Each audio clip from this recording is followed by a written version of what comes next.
Friends, मेरा नाम गरिमा सिंह है। आज मैं आप लोगों को कुछ दिखाने वाली हूँ। ये लंबी चौड़ी सरपट भाग रही सड़कें नए भारत की बुलंद तस्वीरें हैं। असल में ये नेशनल हाईवे 2 का वाराणसी औरंगाबाद सेक्शन है, जो इंफ्रास्ट्रक्चर डेवलपमेंट का वो पैरामीटर है जिसकी मिसाल आने वाले लंबे समय तक दी जाएगी। But it was not always like that. इसकी कल्पना पहले बिहार और उत्तर प्रदेश में डेवलपमेंट और प्रॉस्पेरिटी लाने के लिए की गई थी, मगर अनेकों जोग्राफिकल चैलेंजेस को देखते हुए इसे भुला दिया गया था। But it was brought into the reckoning by our visionary prime minister Shri Narendra Modi ji. प्रधानमंत्री बनने के बाद उन्होंने ऐसे 340 प्रोजेक्ट्स को ठंडे बस्ते में पाया और उन पर कार्य स्टार्ट किया। इसकी वजह से प्रगति यानी कि proactive governance and timely implementation नामक एक प्लेटफॉर्म को फॉर्म किया गया।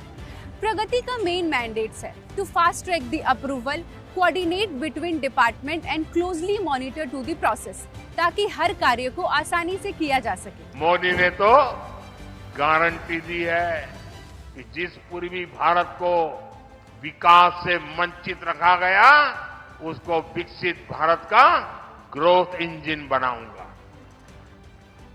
वाराणसी से औरंगाबाद के 6 लेन हाईवे का पहला फेज पूरा हुआ।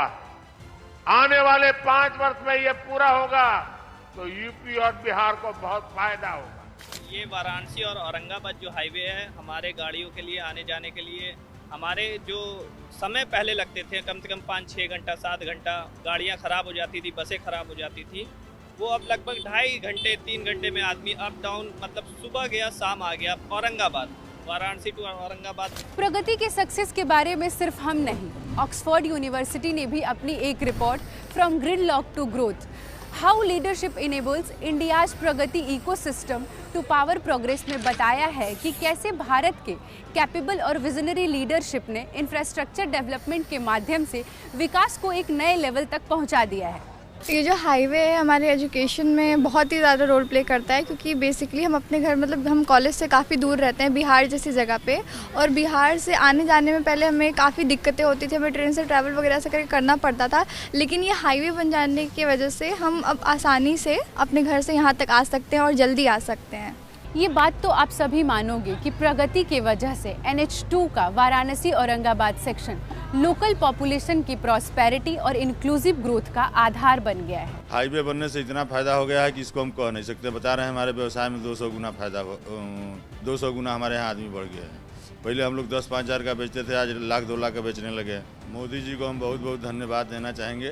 लेकिन ये सब इतना आसान नहीं था। इंजीनियरों को पथरीले इलाके, land acquisition issues, densely populated areas और अनएक्सपेक्टेड क्लाइमेट कंडीशन जैसे टफ सिचुएशंस का सामना करना पड़ा। पहले हम यूपी में 10 दिन में हम पार करते थे यूपी को, आज हम 2 दिन में पार कर रहे, राजस्थान पहुंच जाते हैं हम इधर, या फिर हरियाणा पहुंच जाते, राजस्थान यानी उत्तर प्रदेश हम पार कर जाते 2 दिन में। लेकिन advance technology, efficient planning, team work और डिटर्मिनेशन की वजह से आज ये नेशनल हाईवे पूरे एरिया के लिए डेवलपमेंट का सिंबल बन गया है। आज ये न केवल उत्तर प्रदेश और बिहार के लोगों को जोड़ता है, बल्कि बिजनेस, एजुकेशन, एग्रीकल्चर और एम्प्लॉयमेंट जैसे अनेकों अपॉर्चुनिटीज को भी पैदा कर रहा है। अरे हाईवे बनने से बहुत आसान हो गया, आराम से हम लोग ले जाते हैं, मंडी तक पहुंचाते हैं, धान का बिक्री करते हैं।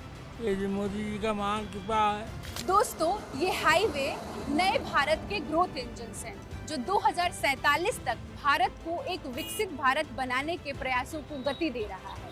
ये हाईवे एक समर्पित, कैपेबल और विजनरी लीडरशिप का परिणाम है, जो भारत को विश्व गुरु बनाने के लिए पूरी तरह से डेडिकेटेड है।